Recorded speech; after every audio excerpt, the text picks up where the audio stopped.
Welcome everybody. It's the first session, the future of airports from here to where, and let's ask the direct question.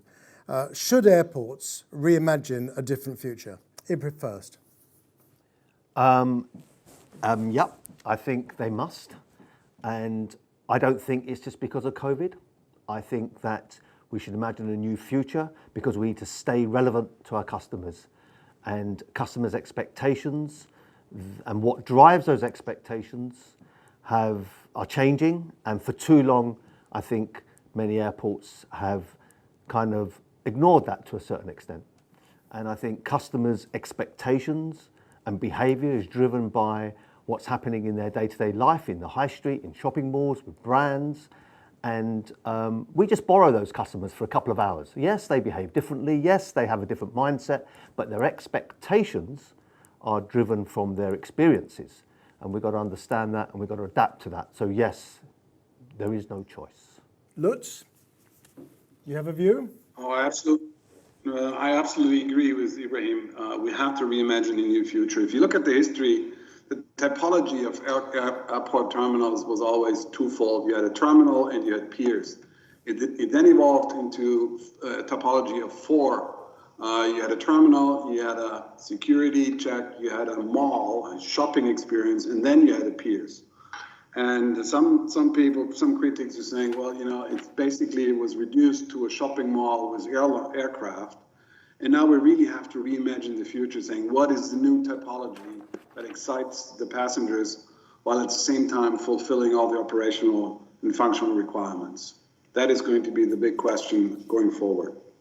Do you think that airports have missed a trick or two? I would certainly agree. The balance of systems is always the magic. I think a lot of the airports have dribbled down to just another shopping experience. If you look at some of the brands that are present, the omnipresent Toblerone, for instance, which, we all like, but why do we have to see it everywhere?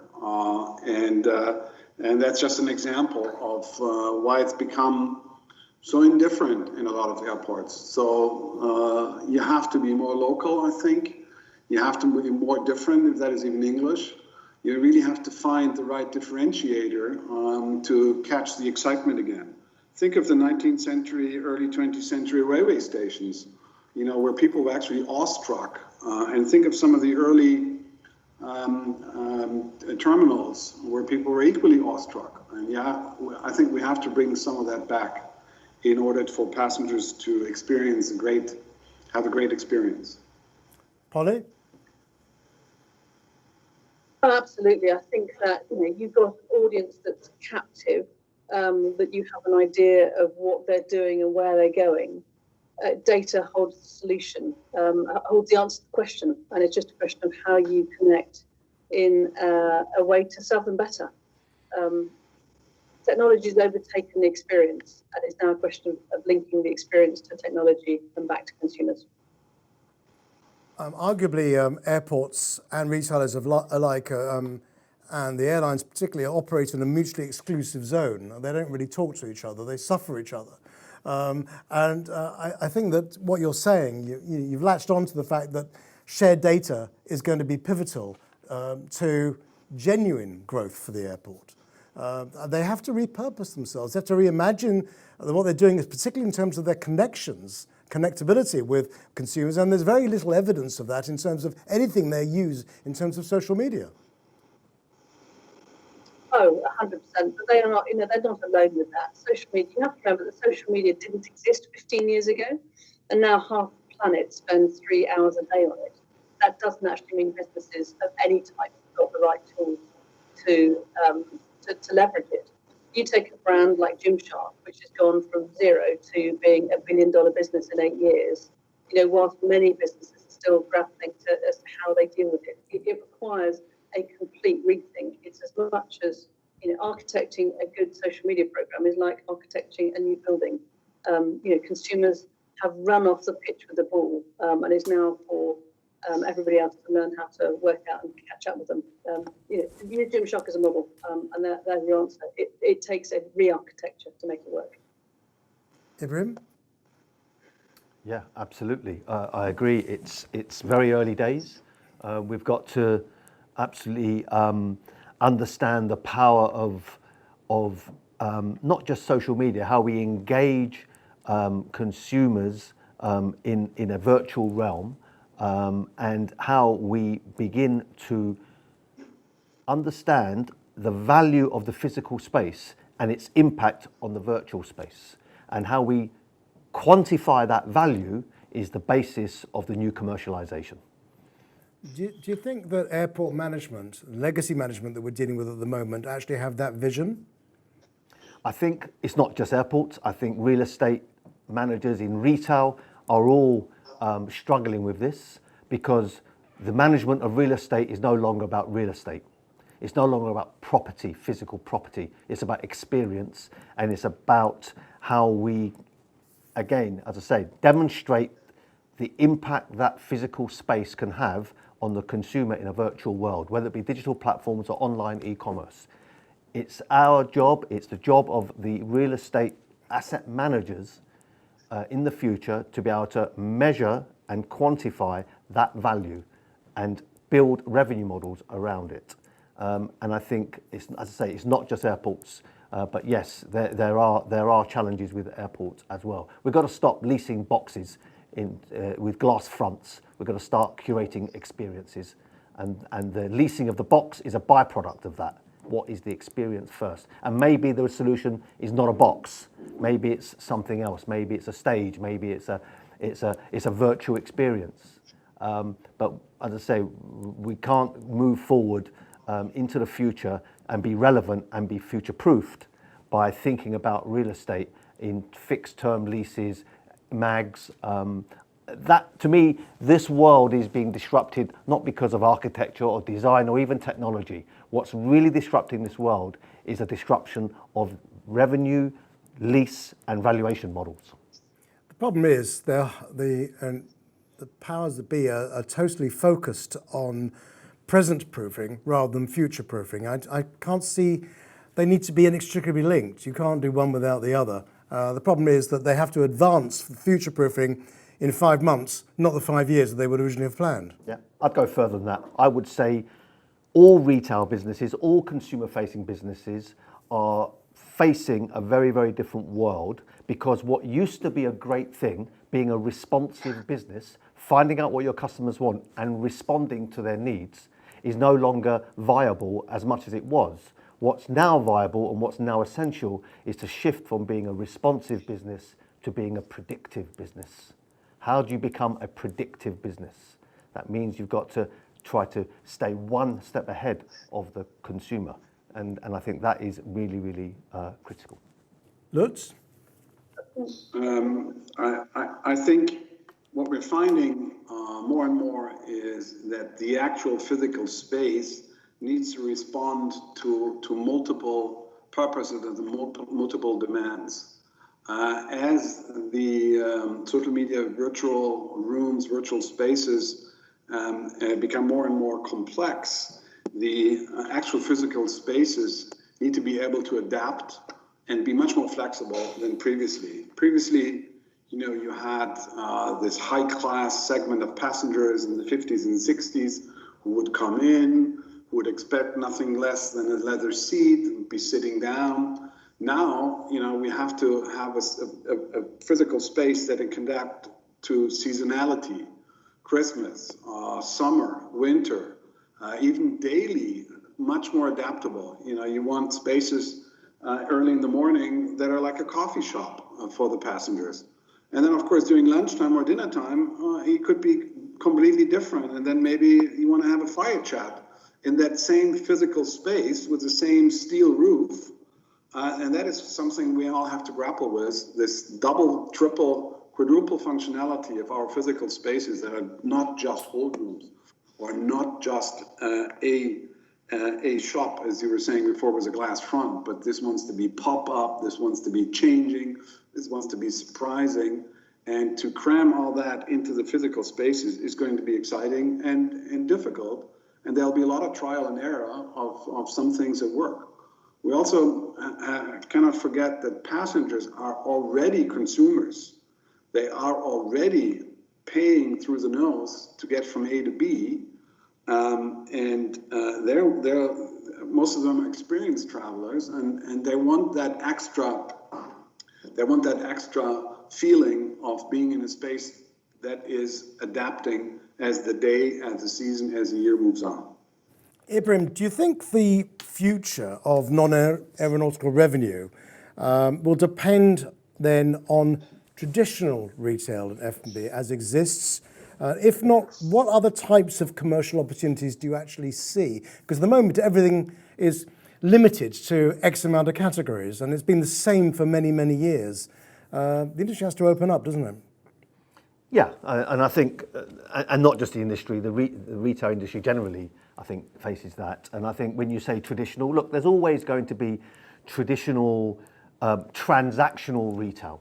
We're going to have a proportion of that. If that's going to reduce in quantum, because much of that may go online, what is going to replace it? And we feel that the physical space partly will be replaced by space that is not for transaction, but for recruitment. So retail has always been and will always be about four things: recruitment, transaction, fulfillment, and retention. So more and more of the space will be used by brands as customer recruitment platforms to drive customers to either social platforms or online e-commerce.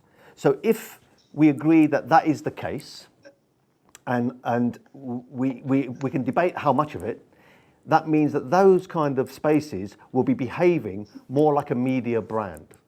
We need to then try to value how that media brand, that media platform, how it drives and its ability to drive online traffic or traffic to social platforms. In other words, its ability as a halo, its ability to in fact drive media impressions.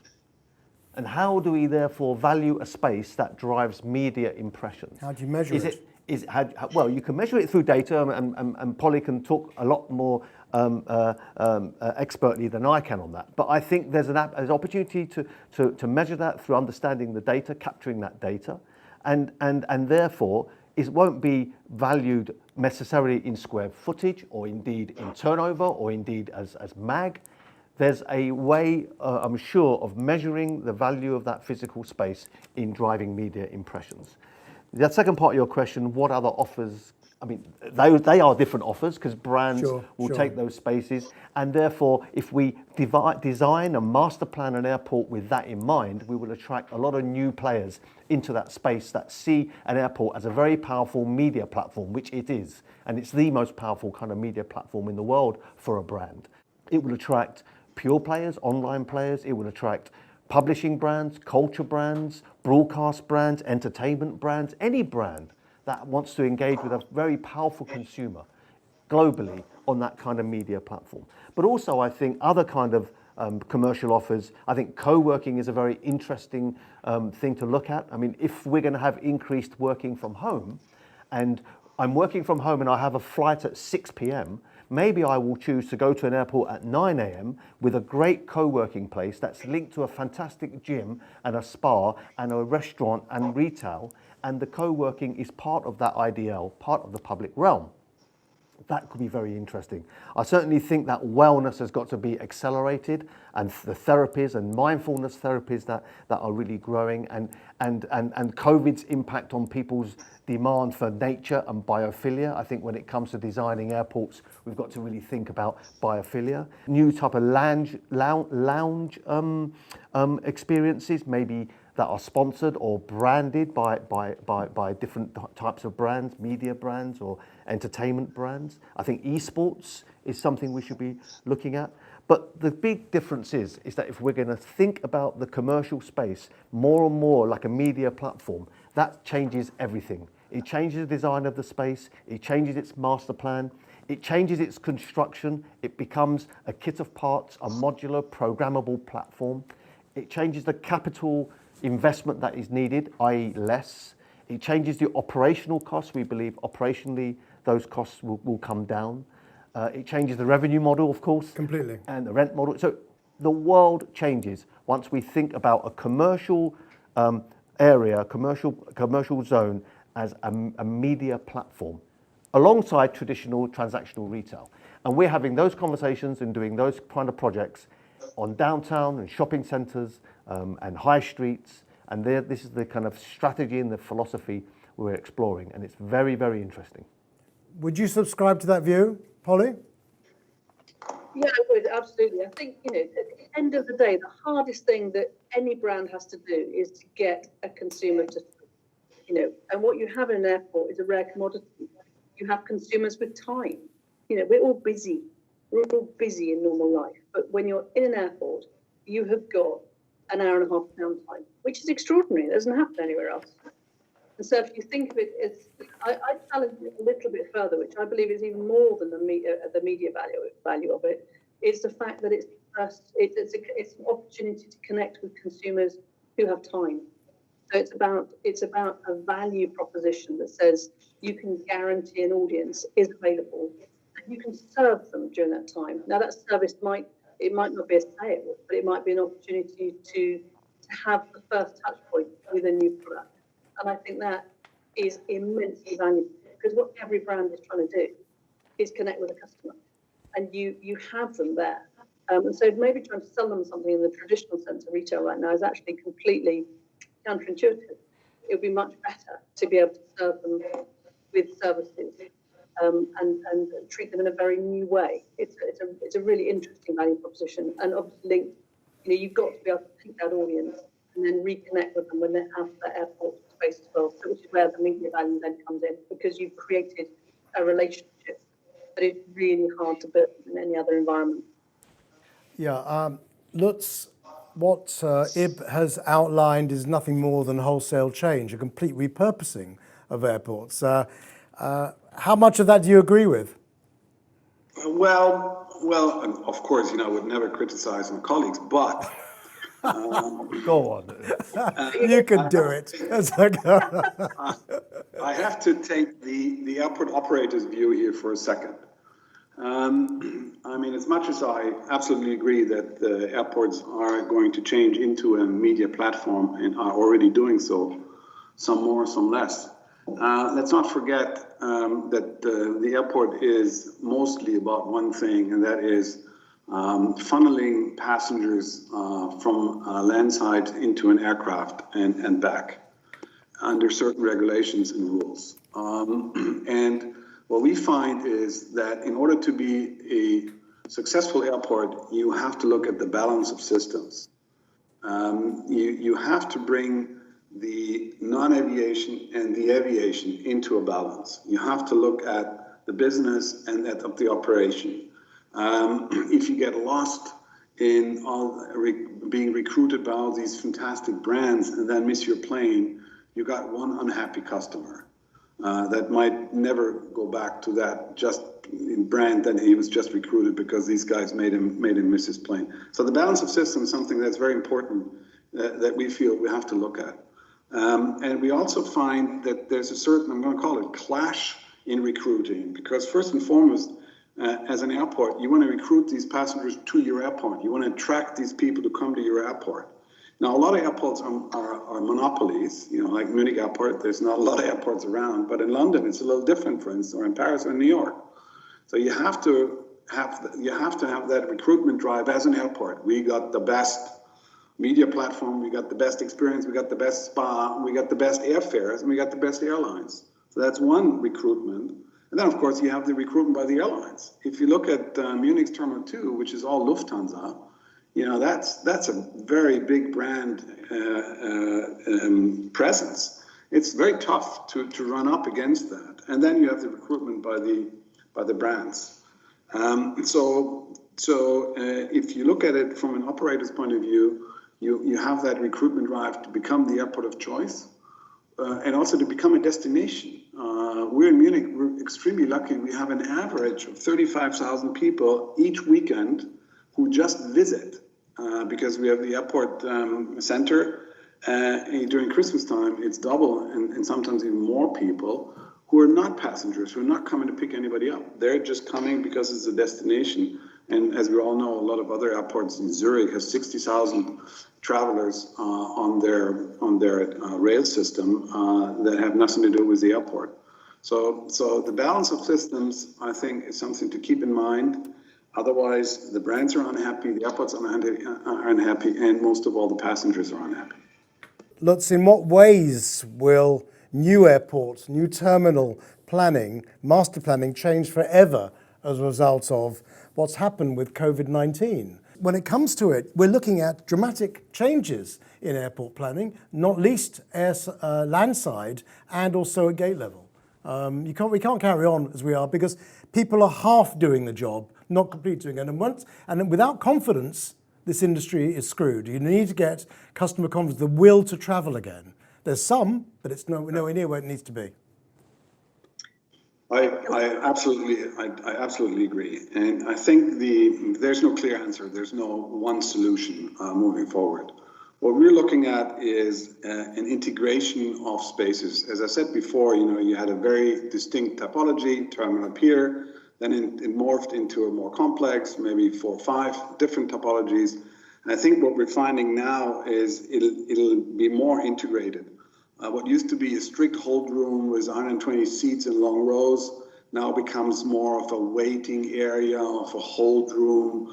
The check-in area now becomes more of like a hotel reception desk or a series of hotel reception desks of where hosts are welcoming you if you are in need of an actual person to talk to. So these areas are becoming more integrated and more flexible and multi-purpose, and that also and the flexibility and the changes over the day also calls for different infrastructure strategies.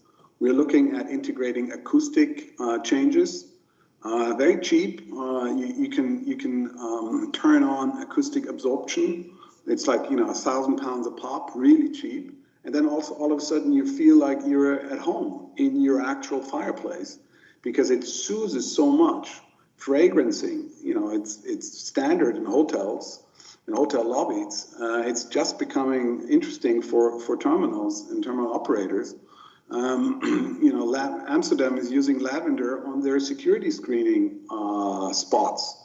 It soothes people, it calms people.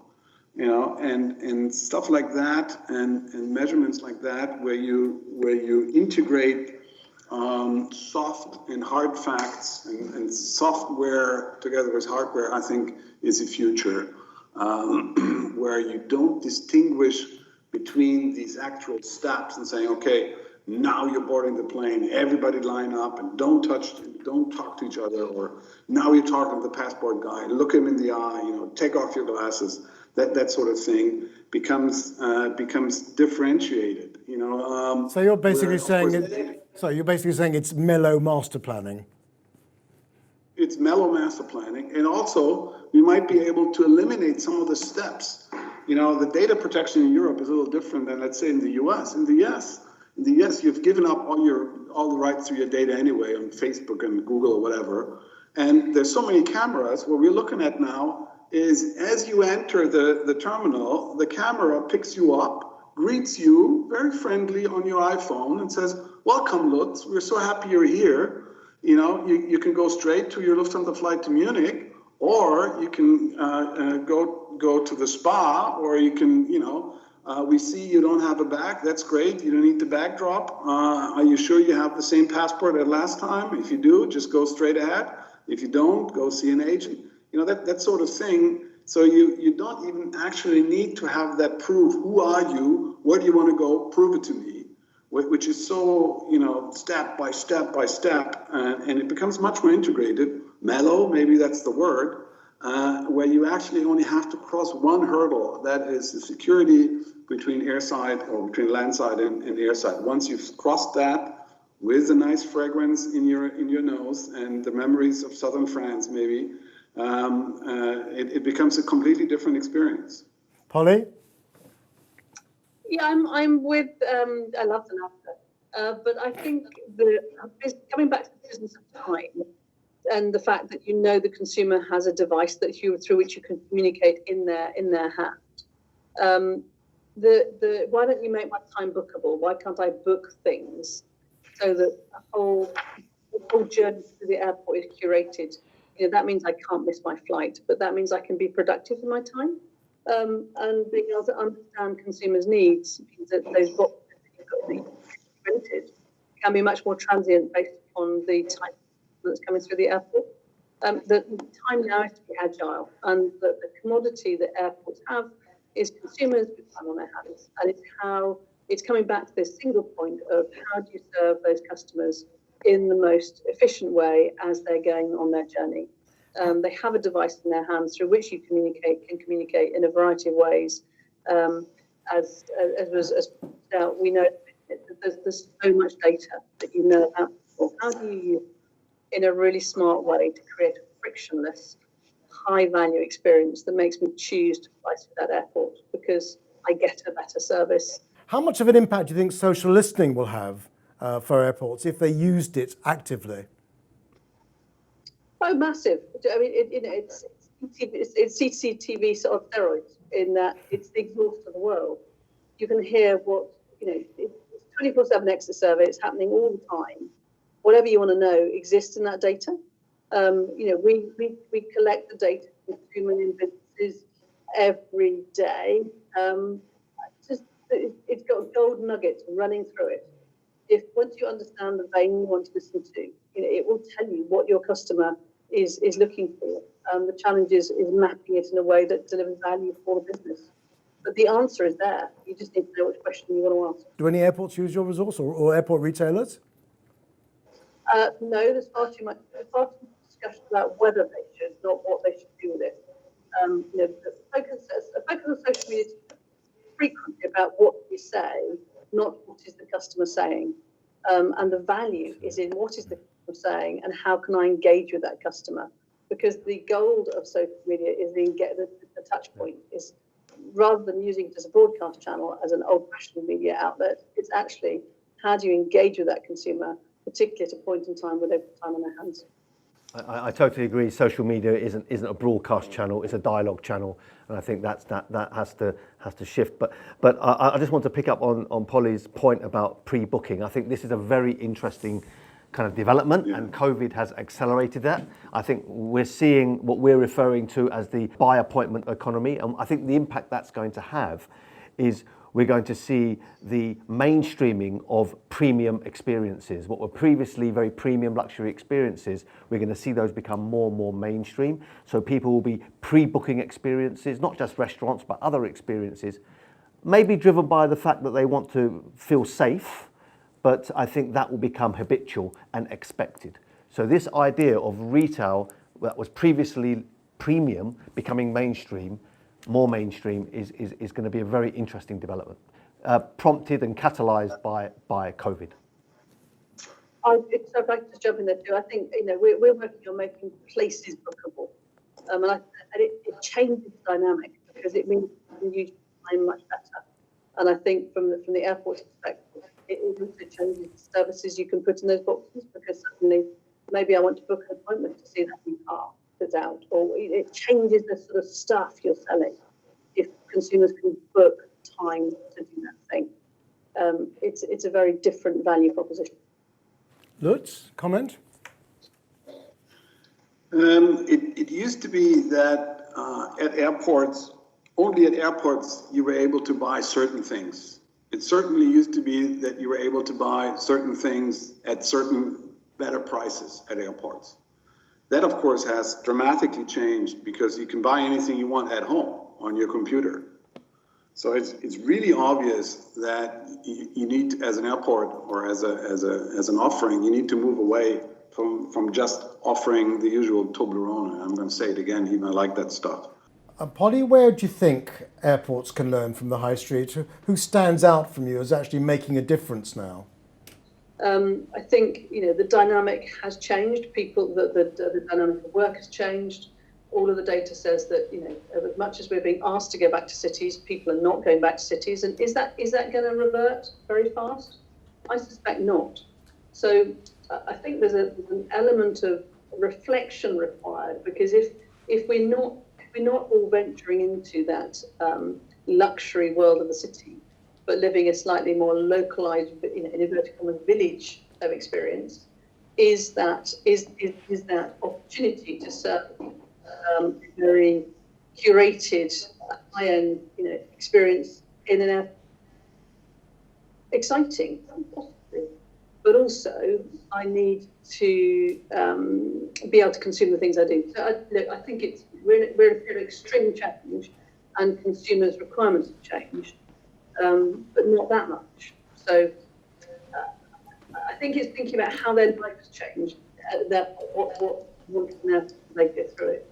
But I do believe bookable is bookable experiences, bookable connections with brands is the value that needs to be appended to boxes that you're selling, that you're traditionally selling rent on.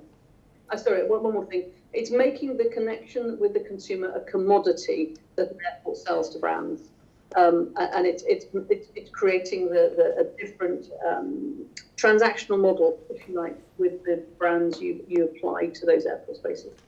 Yeah, I think this is the key issue.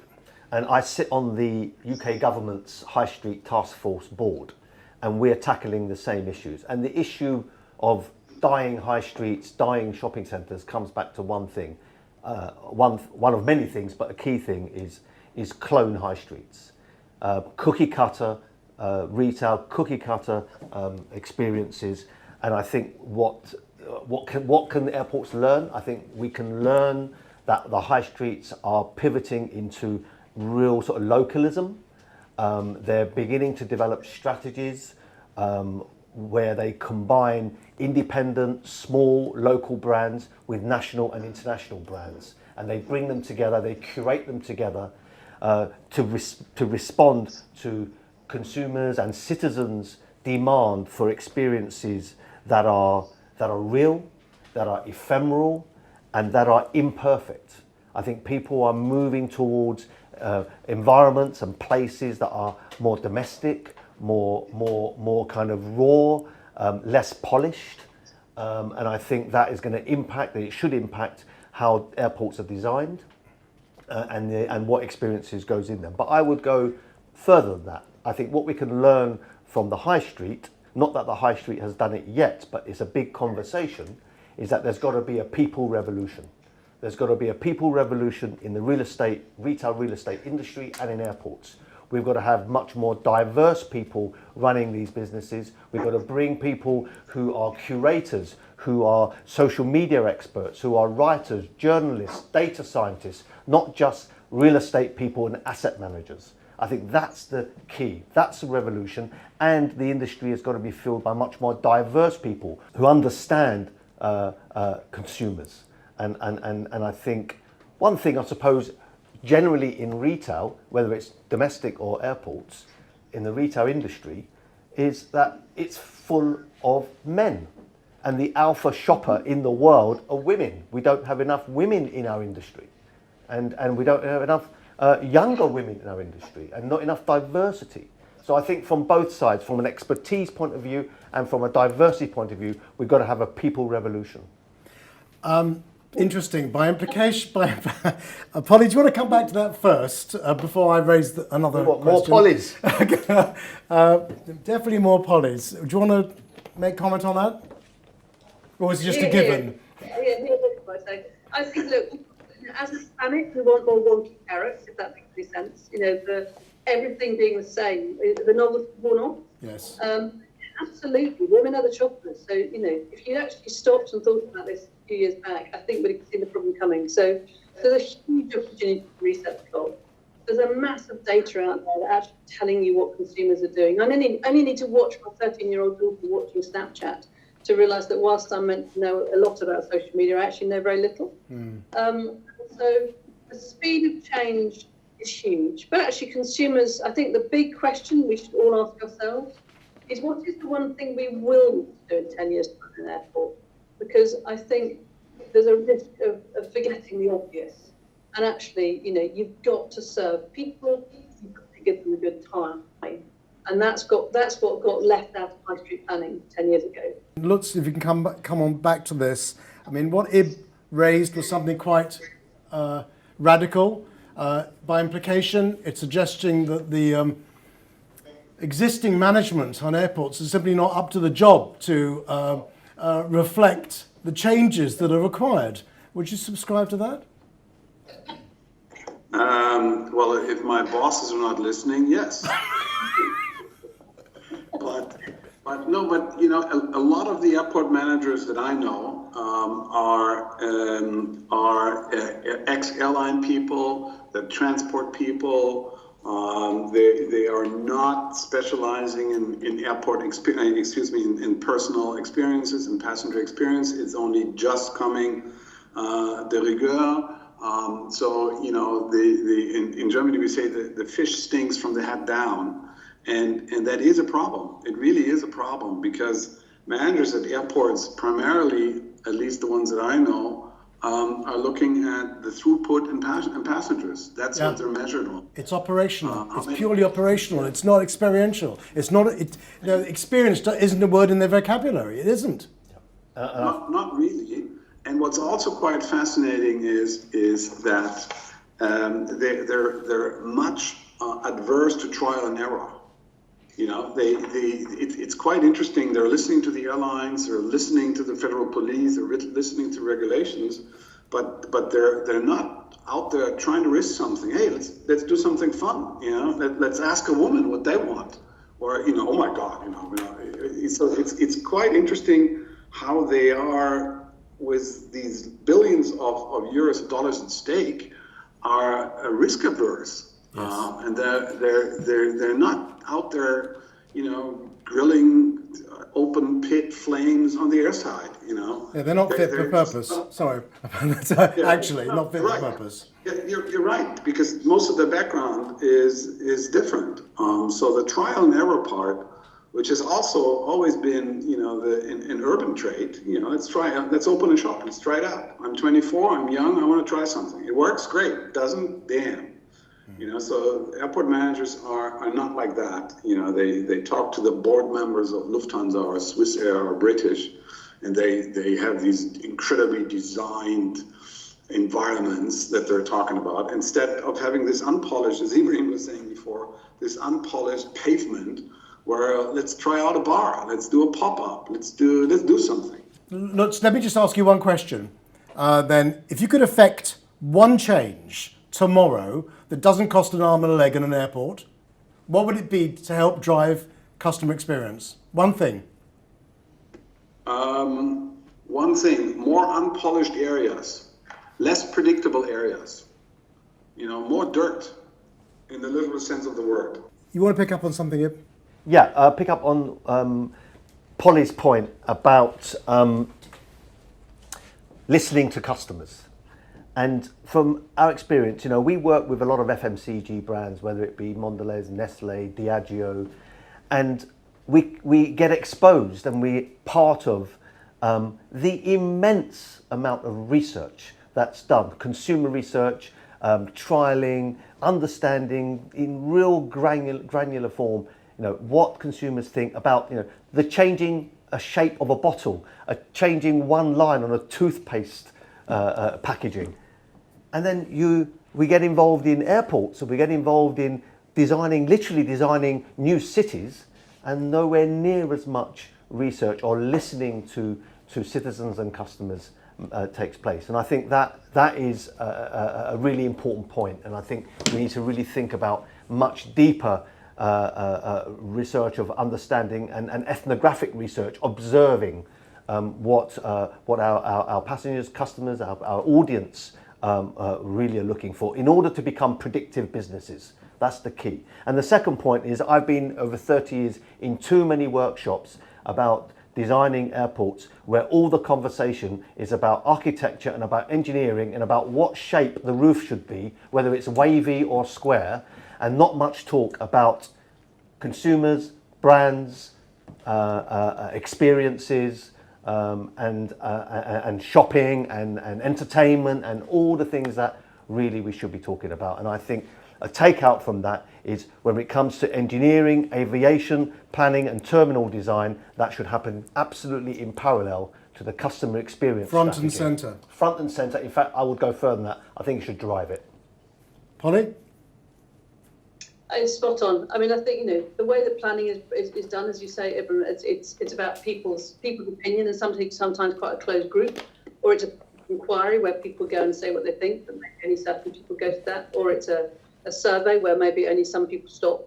And actually, what everybody has at their disposal is a conversation that is just of epic proportion that's happening in real time, that just needs listening to. Yeah. And so the key is to think service. It's how do we serve people? Because no matter what technology happens and no matter what advances we make, unless we make each other happy, we really haven't got a business or a place, have we? So, the answer, this little device has made a huge difference to our world. But actually, has anybody really stopped and thought, how does it change physical place? And the answer to that is not enough. But the opportunity is enormous. So Polly, sorry, go on. I'll just say, beyond everything else, an airport is one thing. It's a host. It's hosts its customers, its passengers, hosts them both physically and digitally. And I think that's a starting point. Polly, if there's one thing you want to say to the airport and travel retail community to affect an immediate change, any one thing, what would it be? Well, I can't make it one. I'm afraid you're going to have three. I'd say be agile, listen, and serve. Think service. Ib? I want three as well. Definitely listen and predict. Second, think of yourself as a host. And third, ephemerality. Make sure the experience is constantly changing, constantly new, constantly surprising.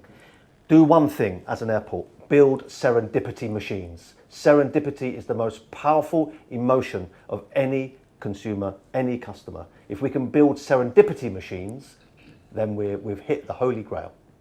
Christina, you're most welcome. I want to get to the crux straight away. You changed the entire narrative at Pittsburgh International Airport. What are the learnings that you can highlight that will provide new guiding principles for the suffering airports that we see around us today?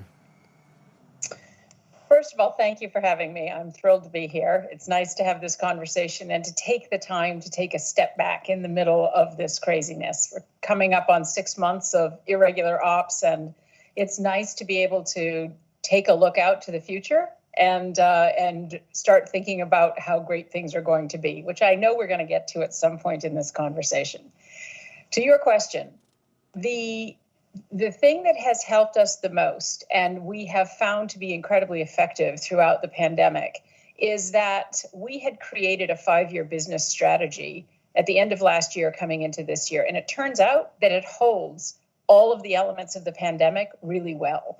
And what I would say for any airport that is looking, or any business, quite frankly, that is feeling any kind of pinch or struggle, is that it's really the art of balancing the short-term crisis needs with the long-term plan. We have not abandoned any of our long-term plans at all.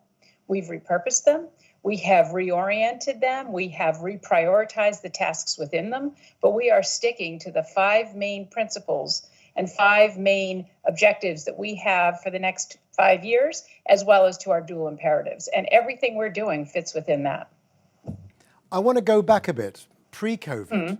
So when the airport was facing a crisis similar to COVID, when your major hub airline walked away and you had to literally, you came in right in that maelstrom, took over as CEO, many people would have walked the other way, and yet you actually repurposed and reimagined the airports and really got going once again to where you are now. So just explain what you felt you had to do to completely change the culture and the mindset of the airport in terms of how it sold itself to airlines and to the local community. Well, brilliant, because you hit on it. It was 100% about a culture change. But let's go back. U.S. Airways announced in 2004 that Pittsburgh was no longer part of its strategy, and left the community holding about $750 million worth of bonds that they had floated in order to build the facility. For 10 years, the focus, and I was not here during those 10 years, was a little bit of like a duck and cover. How do we not lose more? How do we try to position ourselves, said the former teams, in order to try to attract a new hub airline? By the time they came looking for a new CEO, it was 2014, they were really asking the question, is this all we're left with? The hub at the time was serving 110 destinations a day. That's an amazing, portfolio for a city this size, the size of Pittsburgh, a mid-sized United States city. By the time I got here, they were down to 37 destinations a day. So that's a big drop. The business community felt it. The university community felt it. People felt it. And so the question that was being asked is fundamentally, are we stuck with this? Is this the best we can do? Because this is what the airlines are telling us. This is all we deserve. Or is there something else? And because I wasn't sure I wanted the job, and what I did know is that the next move I was going to make was going to be a good fit both ways. What I said is, you're not going to be a hub again. And there was a kind of a, what do you mean? And I said, well, you can be a really strong origin and destination airport, and there are great ones in this world. So let's look to that. Let's look to how we rethink about our role in national transportation infrastructure in this country, in the global system, but also what do we need in order to serve this community? Both ways, right? People coming in who are visitors, and then those who want to go out and return home. And that's a really dense portfolio that can be filled out. And we did that right up until March of this year, right? We brought back international service. We really filled in a lot of dots on the map from a domestic and a regional perspective for leisure and business. And we repositioned Pittsburgh as a region, not just as an airport, but as a region, because as I said to our team, nobody cares about the runways or the gates. They assume all that stuff works. What they want to know is what's going on with the market. So we really integrated ourselves hard into the local market here, rethought the way we talk to airlines. Instead of what can you do for us, it was more of how do we fit into your network and why are we a safe bet? And then it was a really hard charge into the culture and how to change it at every level of the organization so that there would be a sense of mission and vision that everybody could embrace. And that was the fun stuff. I mean, to me, that's the stuff that gets me up in the morning. But it's the real connectivity with the city that really counted a lot, wasn't it? Because without the support, you wouldn't have really got anywhere without them. That's correct, right? So we're all, and you know how it works in the US, we're all public entities. We all exist in a political structure. Now, I'm one of the lucky ones. I'm in authority, so I report to a board as opposed to a mayor or a governor. So I'm a little bit insulated, and that was deliberate. I would never have gone to an airport that didn't have that, just to be candid.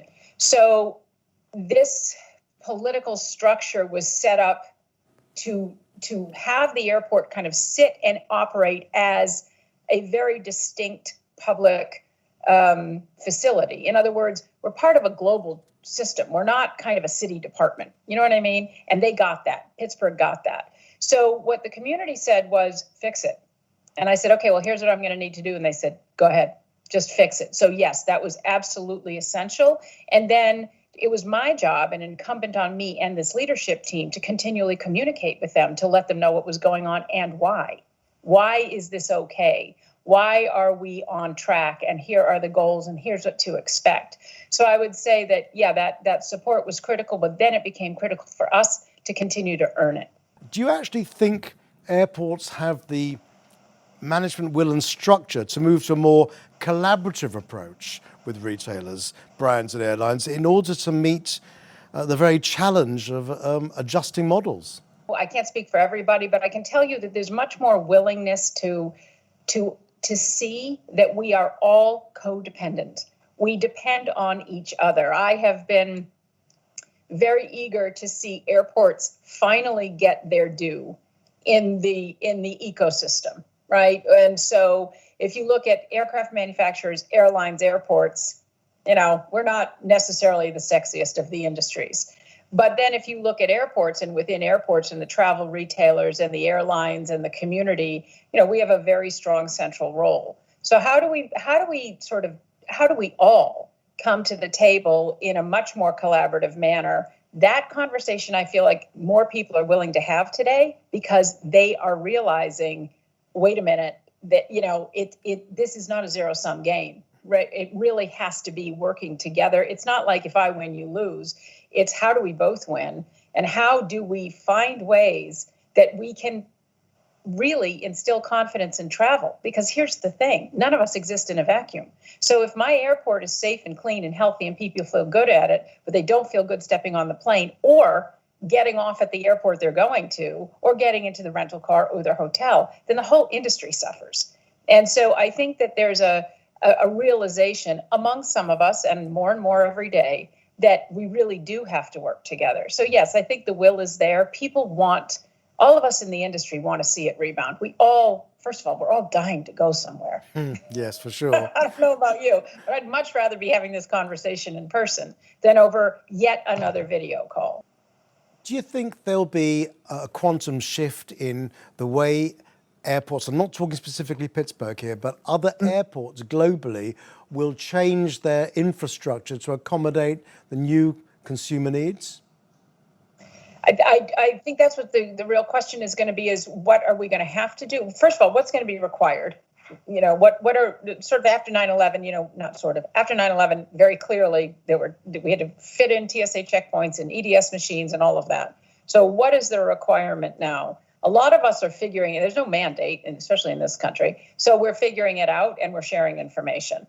There's a lot that we're looking at because we are in the middle of building a new terminal, finishing design. So we're looking at, okay, what does a post-pandemic design look like? What do we want to be prepared for the next one? I do think that you are going to see a health lens applied to almost everything, a health and wellness lens. I do think that people and consumers are going to be looking more critically at facilities and how they're maintained, how they're cleaned, how products are presented, and how you interact and buy them and purchase them in touchless ways, et cetera. So I think that will have an effect on design. Absolutely. I think that you'll see a real yearning for, quicker access to outdoor spaces. And I think that you'll see people wanting to feel like they have space. And what about the retail mix? The mix is going to change too, isn't it, in terms of the likely profile of retailers and F&B? And it should. It's been lazy. With all due respect, you had a captive audience. People knew it, and they, in some cases, you saw some really great inspirational stuff. Not a lot in this country, I can tell you that. So I would say that what we should see is we should see a rethinking of what the passenger wants a seamless journey. And everybody is trying to tell me that they've got the answer to this, right? They come in and they pitch and they say, we've got it. We want to own the passenger from the minute they think about travel till the minute they get home, and all the way in between. Well, that's great. Everybody wants to own that. But how do we actually think about, from a passenger perspective, a user experience perspective? One of the things that I think is really clear is that people behave differently, not based on business or leisure, but based on who they travel with. If I'm alone, I'm a very different shopper than if I'm traveling with my family or if I'm traveling with colleagues, right? I'm a very different shopper. But at all points, what I am going to be looking for is, I'm not going to be walking into a crowded space. I'm not going to want to have to interact with a lot of cash and touching and back and forth. And I'm going to want to see more and more what I would consider to be experiences, right? I want to experience something. What if I don't want to buy it with you, but I just want to try it out? And I think the real challenge for all of us is, how do you price that? How do you set the rentals for that? And what do we do in order to make the experience at the airport that much more productive and meaningful for people who have time and yet take care of basic needs, right? So on Maslow's hierarchy, you got to make sure they can buy a bottle of water, they can get a magazine, they can get diapers or nappies for the kids, and something to do to keep the kid occupied on the plane. All of that should happen. But I also think that what we are going to see and should see is a rethinking of how people want to shop and how they want to collect their goods. I guess it also pivots around just how much risk you're prepared to take in terms of the new retail that you elect to put in. Yeah, and how do we test it and how do we pilot it and who's going to take that risk but we're, that's what we're looking for, the types of partners who can think that way. Do I really need to just put we all have the very practical need of needing to lease space and collect the rent and the revenue. And passengers have very basic needs. They want to be able to get food and beverage, and they want to be able to get basic things taken care of. But then beyond that, what are the opportunities and what does that look like? What does that look like? How do we set it up? And where does it, how do we reimagine? I think this is the time. And we have a lot of empty space right now, all of us, and we've got space to try things out. So who's doing that? People are trying things out. How do we share that information, and how do we actually start to lift that whole retail industry and experience at airports? The feeling is that this cultural shift that's required amongst the airport community, there's an immediacy to it now that never existed. What you're having to do is think through things that have to be applied in the next 5 months and not as planned in the next 5 to 10 years. It does put pressure on you. Fair enough. But here's what I'd say. That's what we did the minute I got here 5 years ago. We rethought everything, right? We had to. So that cultural shift, we're already doing it, right? I came in and I said to everybody, just get used to change because we're going to keep making it. We're going to keep making it because we're going to have to in order to keep up and at some point lead. I'd love for this airport to be a leader in the industry. So wouldn't it be wonderful if we started right now? And I think that the most fundamental shift that has to happen is cultural, and people have to understand that you're not running a facility, you're running a very complex infrastructure campus, and there are a lot of moving parts at all times, and this industry is just constantly in flux. So I think this has accelerated the need for it, it's amplified it, but quite frankly, this has always been the challenge with airports. I think that's a suitable point on which to end the interview. And Christina, thank you so much for your time.